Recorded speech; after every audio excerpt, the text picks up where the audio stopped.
Hey, how you doing? This is Adam Post, publisher of more than 1,000 comic books and marketing expert covering Ivy League colleges panic, restore SAT testing as woke students fail. Let's get into the story. Before we do, please be sure you are subscribed to the channel. Click the bell for notifications. Give me a thumbs up. I really appreciate you guys. Coming from the College Fix, Ivy League changes mind, SATs no longer racist. And coming from USA Today, using the SAT, ACT in college admissions isn't racist. What else has the left got wrong? After ditching standardized testing, in part by arguing they advance systemic race inequity, a parade of top universities recently announced they are reinstating the SAT requirement. 3 Ivy League schools, Yale, Brown, and Dartmouth, all made the announcement in recent weeks. The University of Texas at Austin joined this month, and the Massachusetts Institute of Technology has already reinstated it in 2022. After research and study, university leaders state they have found that a student's future academic success can be measured most accurately with the presence of standardized tests such as the SAT and ACT entrance exams, because you have to have a way of uniformly identifying who is appropriate for each of the institutions, and you do have to compare students against other students. Yes, there are special situations and there are special cases, but 90% of it is this person going to succeed in our environment or are they not? Because if they're not, it's terrible for the school and it's terrible for the student, even with inflating grades. And unfortunately for diversity, equity, and inclusion, they do inflate grades based on skin color in many colleges. Major lawsuit over this from the College Fix. Nearly 400 Penn State faculty protest white professors' lawsuit against race-based grading. Nearly 400 Pennsylvania State University professors have signed a letter that defends anti-racism teaching and administrative practices targeted in a lawsuit objecting to giving black students inflated grades. Inflated grades are not good for the student. They're not good for the institution. Of course, it's not fair to other students whose grades aren't being inflated, but at some point, people have to succeed in society. They've got to be able to be competitive. And of course, that starts with standardized testing before you even get accepted into an institution. And they say here, quote, after a few years of being test optional, colleges have discovered that GPA alone is inadequate to predict college success. Jeremy Wayne Tate told the College Fix in an email.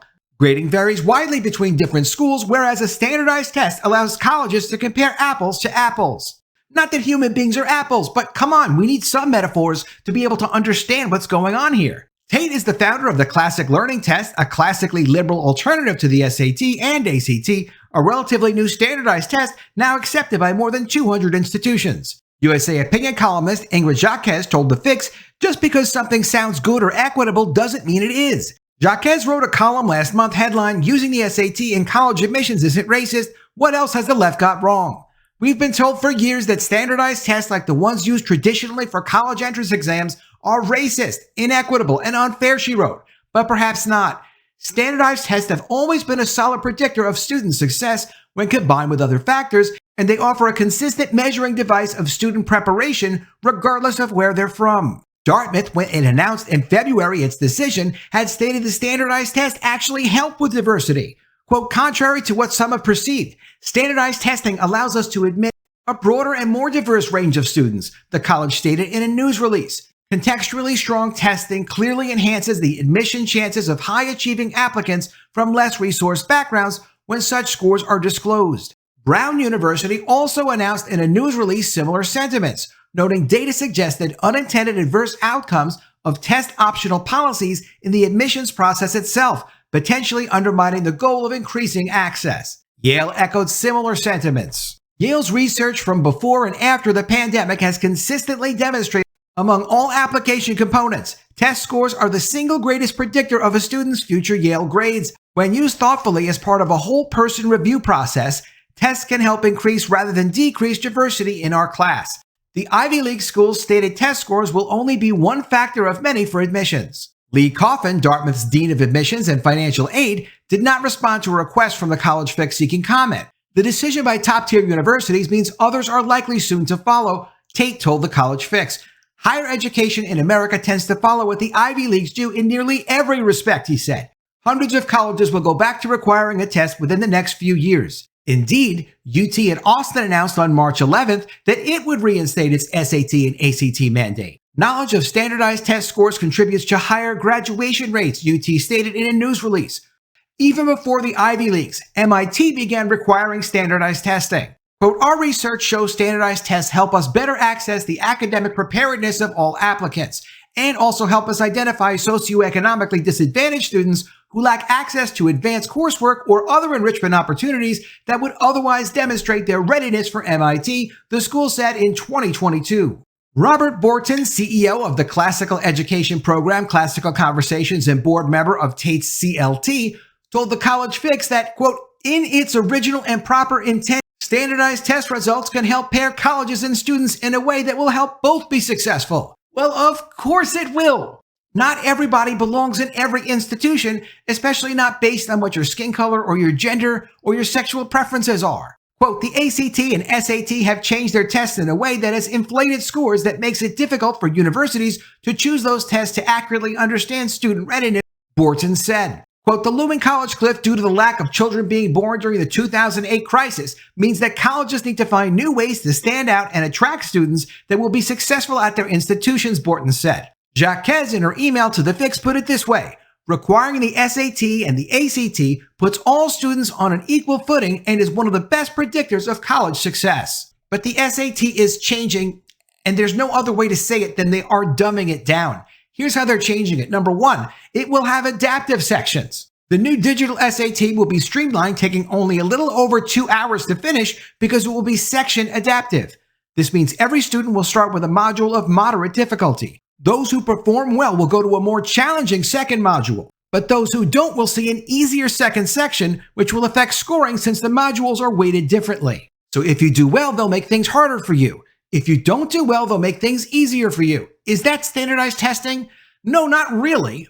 Not the way that it's supposed to be, but like everything else, they're redefining the word standardized. They're going to make reading and writing passages shorter. They'll have new question formats. They're going to actually give you a calculator to get through the SAT. And generally speaking, it won't be as hard as it used to be. But at least it's something.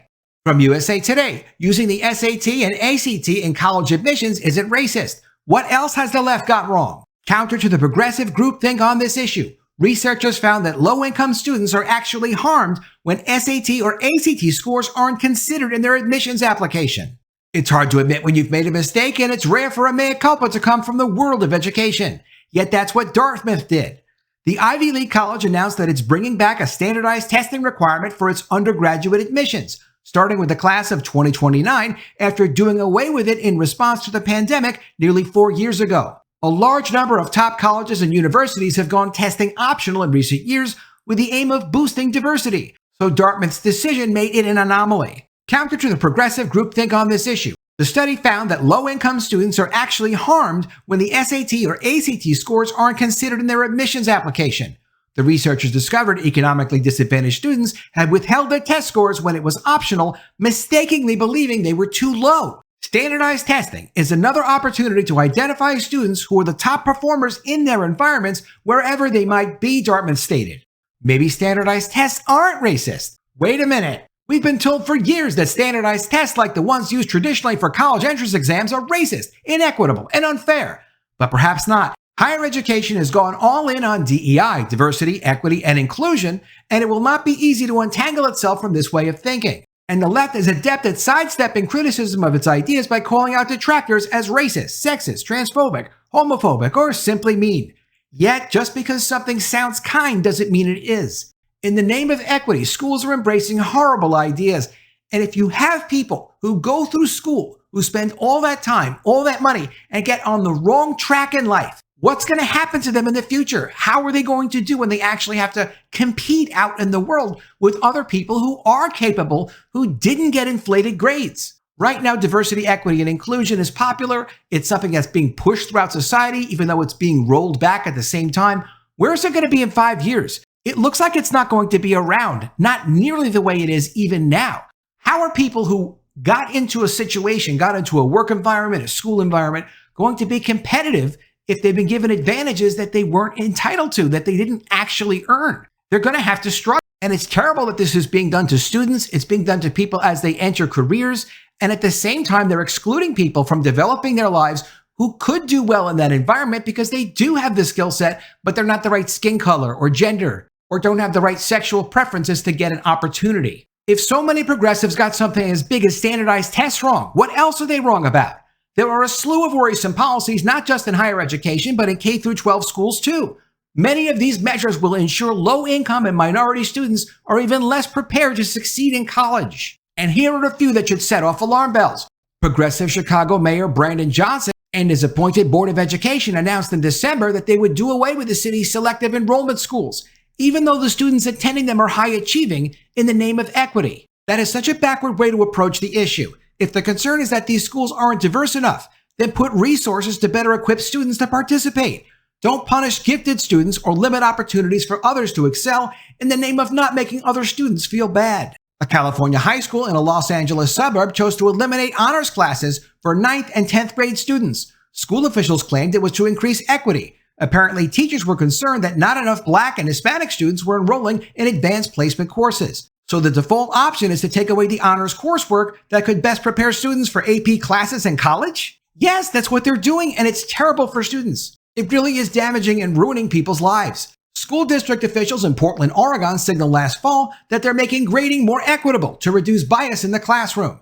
District data showed racial disparities in students' performance. Rather than get to the bottom of the disparities, the district opted to change how it graded students. If the student cheats, it can't affect the child's grade. If an assignment is late or missing, the teacher can no longer give a 0. Forcing this kind of equity by lowering standards and removing opportunities for students is disturbing. Hopefully, Dartmouth's reinstatement of the standardized test requirements compels more DEI warriors to rethink some seriously misguided ideas. For students going to law school, they take the LSAT. And the LSAT is hard. But it's important to remember it's designed that way because a legal career can be even more challenging. More challenging than the test, yes. The LSAT not only ensures you have the appropriate legal knowledge, but assesses if you have the abilities to take on the legal profession. Not every profession is for every person. In 2022, the American Bar Association voted to make LSATs optional for law school. And why? Equity. Fortunately, though, in 2023, this is from Inside Higher Education, the ABA voted to keep standardized tests. The association rejected the idea of allowing law schools to be test optional. The American Bar Association voted to reject the proposal to let law schools become test optional. The vote was a defeat for the Council of the ABA section of Legal Education and Admissions to the Bar, which proposed lifting the testing requirements starting in the fall of 2025 and had argued such a move would increase racial diversity at the nation's law schools. That's not an important thing to do. It's not important what the students look like. It's important what the students are capable of doing because they all need to contribute to society. There are lawyers that are going to come out of law school that are going to represent people of every potential color and gender and sexual preference. Those people, no matter what you look like, you need good representation. You need a capable lawyer, and that's why you need these tests. Quote, as the debate showed, we all care deeply about diversity. We just have different views on the best way to pursue it, says Kelly Testy, president and CEO of Law School Admissions Council, which produces the LSAT. Quote, the LSAT is an important tool for advancing diversity. The incoming class of 2022 is by far the most diverse class in history, and more than 98% of those students use the LSAT. And this year's applicants are even more diverse than last year, which bodes well for continued progress. The House vote will ensure that we have additional time for research into the actual impact of test-optional policies on students and diversity so that any policy changes are based on evidence and data, she added. But they're not done. They're going to keep trying to push to get rid of the LSAT. From Reuters, ABA will try again to eliminate the LSAT rule. What is wrong with these people? And this is just a few days after their vote when they decided, no, we actually do need to have these tests. However, the section of the American Bar Association that oversees law schools revived its push to let schools go test optional. The ABA's Council on the Section of Legal Education and Admissions to the Bar overwhelmingly voted to resubmit a controversial proposal to end by 2025 the long-standing requirement that schools use the law school admission test or other standardized tests when admitting new students. Because literally not just everybody should go to law school. It's only for people that are passionate about it that also have the academic ability. That decision comes less than 2 weeks after the ABA's policymaking body rejected that change amid warnings that law student diversity would suffer. So they're keeping the test because they think they're going to destroy diversity. This has gotten so ridiculous. They have no care about their profession. and their negative impact on society. Everybody is just making decisions based on how it impacts diversity. This is absolutely nuts. Quote, "It's important that we move ahead," said Councilmember Daniel Thiels, adding that the admission test rule will continue to inhibit innovation if left in place. The proposal to end the admissions test rule will return to the ABA's House of Delegates in August, the same group that voted it down on February 6th. The Legal Education Council can enact the change even if the House rejects it for a second time, because the U.S. Department of Education recognizes that council as the official accreditor of law school. It first attempted to get rid of the admissions test rule in 2018, but backed off when it became clear that the House of Delegates would not go along with the plan. The proposal has divided the legal academy with no clear consensus this time around. Opponents, including a group of 60 law school deans and the Law School Admission Council, which designs and administers the LSAT, warned that eliminating the test requirement would make admissions offices more dependent on subjective measures such as the prestige of an applicant's college. That could disadvantage minority applicants, they say. Those who want to get rid of the test requirement have argued that the LSAT is a barrier for minority would-be lawyers because on average they score below white test takers and because law schools rely too heavily on those scores. A 2019 study found the average score for black LSAT takers was 142 compared to 153 for white and Asian test takers. I don't know what to tell you. However people are scoring on tests, they're scoring on tests. Ignore their skin color. Just let people take the tests. Let people achieve what they can achieve based on merit. How about a lawyer who is not qualified representing someone who gets people's lives ruined because they didn't organize their defense properly? How about that? Or how about someone who's a prosecutor who's supposed to be qualified, who's trying to stop someone from hurting other people or committing crimes or maybe even hurting themselves because they don't get the help they need? They don't get an opportunity to go through this system if that's what they need to reform their lives because you've got an unqualified lawyer. They're not even talking about things like that. Law School Admission Council President Kelly Testy told the Legal Education Council that she was disappointed by the decision to move ahead with ending the admission test rule. Testy said she had hoped it would take more time to reconsider the change. The Law School Admission Council offered an alternative proposal under which the ABA would enable law schools to admit up to 20% of their classes from applications who did not submit a standardized test. In rejecting that proposal, these called the 20% figure arbitrary and said it would not break the regulatory monopoly that admissions test makers enjoy in legal education. No, it's just a monopoly like on intelligence. Yes, the legal test makers are in the business of making these tests, but they're also in the business of protecting the profession. Standardized testing returning to Ivy League schools is a major plus. Having other colleges and universities follow what those Ivy League schools are doing and get serious about adopting and requiring standardized testing to make sure they have the right students for the right institution is very important. And it's good for the students. It's good for the institution. It's good for society. Achieving things in life is about going after what's important to you, what you're passionate about, and overcoming challenges. Let me know what you think of all this in the comments below. Always love to see your ideas. Please be sure you are subscribed to the channel. Click the bell for notifications, give me a thumbs up, and I'll see you again soon with another story. And if I don't see you, I will miss you.